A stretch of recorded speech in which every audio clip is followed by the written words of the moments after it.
SIR ইতিমধ্যে ঘোষণা হয়ে গেছে, আর এবার বাঁকুড়া থেকে উঠে আসছে ভুয়ো ভোটারের নাম এবং তালিকায় একের পর এক সংখ্যালঘু ভুয়ো ভোটারের নাম জানিয়ে ব্যাপক বিতর্ক। দেখুন, বাঁকুড়া 1 নম্বর ব্লকের শ্যামপুর গ্রাম। এই গ্রামেই রয়েছে 285 নম্বর বুথ। এই বুথের ভোটার তালিকায় নাম রয়েছে মোট 1046 জন ভোটারের। সেই ভোটার তালিকায় নিজেদের নাগরিকত্ব সংক্রান্ত তথ্য যাচাই করতে গিয়ে স্থানীয়রা দেখেন ওই তালিকায় একের পর এক সংখ্যালঘু ভোটারের নাম রয়েছে। ভোটার তালিকায় 6 নম্বরে রয়েছে সুয়েরা বানু খাতুন, 322 নম্বরে রয়েছে রিপন মল্লিক, 323 নম্বরে মুস্তারা খাতুন, 485 নম্বরে রয়েছে আকলিন মুস্তাক বিদ্যার নাম। প্রতিটি নামের পাশে রয়েছে বাবার নাম, বাড়ির নম্বর, বয়স, ছবি, এমনকি ভোটার কার্ড নম্বরও। প্রত্যেকেরই বয়স 22 থেকে 23 বছর। স্থানীয় বাসিন্দাদের দাবি, শ্যামপুর গ্রাম তো দূরের কথা, আশেপাশের গ্রামেও কোশমিন কালে সংখ্যালঘু মুসলিম সম্প্রদায়ের কোনো মানুষের বসবাস ছিল না, আজও নেই। তাহলে ওই নামগুলি কিভাবে ঢুকে গেল ভোটার তালিকায়? হতবাক স্থানীয় বাসিন্দারা। স্থানীয়দের দাবি, শ্যামপুর গ্রামে এবং আশেপাশের অঞ্চলে কখনো মুসলিম সম্প্রদায়ের বসবাস ছিল না। এমন পরিস্থিতিতে প্রশ্ন উঠেছে, তালিকায় এই নামগুলি কিভাবে যুক্ত হলো?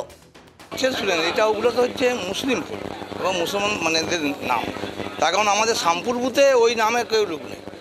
লিস্ট হয়ে গেছে, ওটা কোথাও থেকে আসি জানি, আমরা লিস্টে দেখছি যে নাম আছে, মানে সামনের ভোটে দেখি যে লিস্টটার নাম আছে।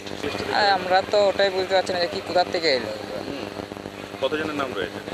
মোটামুটি 5 থেকে 6 জনের নাম রয়েছে। তারা কি আপনাদের গ্রামে বসবাস করে? না, আদৌ দেখিনি তার আগে। হ্যাঁ, এসআইআর হলে অবশ্যই বাদ যাবে। আমরা আমাদের বিজেপি সরকার ইয়ের উপরে ভরসা আছে, কেন্দ্রীয় সরকারের উপরে। কেন্দ্রীয় সরকার এসআইআর লাগু করেছে, সেটার উপরে আমাদের ভরসা আছে সম্পূর্ণ, যে এটা বাদ, এসআইআর হলে এটা বাদ চলে যাবে।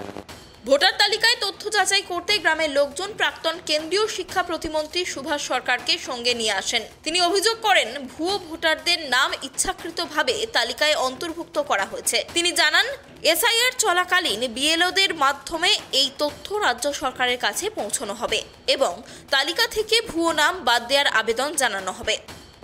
এই নামগুলো এলো কোত্থেকে, কে এদেরকে মানে তালিকাভুক্ত করাতে মদত করলো, ডকুমেন্টসকে সাপ্লাই করলো, এর প্রত্যেকটার তদন্ত হওয়া উচিত। নির্বাচন কমিশনকে বলবো যাতে রাজ্য সরকারকে একেবারে লিখিতভাবে এর কৈফিয়ত চায় কিভাবে এদের নাম লিপিবদ্ধ হয়েছিল। ভুল তো মোটেই নয়, নিশ্চিতভাবে ভুল করে কি হয়, ভুল করে কোনো বাবার নাম বাদ যেতে পারে, কিছু একটা হতে পারে, তো পুরো নাম, বাবার নাম সব কিছু থাকছে, আর সেই নামে কেউ নেই। 22-23 বছরের যুবক যুবতীকে তো গ্রামে ঘুরতে দেখবে, কেউ দেখেনি কোনোদিন।